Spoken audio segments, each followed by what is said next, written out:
data asta sunt la motocross în Târgu Jiu. Bă, te bat dacă mai intri. Bun, o să revenim când suntem sus și coborâm. Deci pe aici se dau toate ATV-urile. Aici s-a pus maică mea cu ATV-ul meu. Aici și fratele ei, a făcut cerculețe. Bun, am urcat în vârf. Sunt aici cu prietenii și cu o prietenă. Haideți.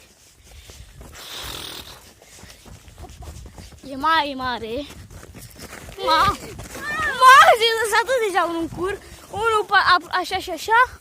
Aia merge mai încet. Hai, ne-am aruncat aici bâtele. Da, mă rog. Hai, sărăm la bâte și acum am coborât.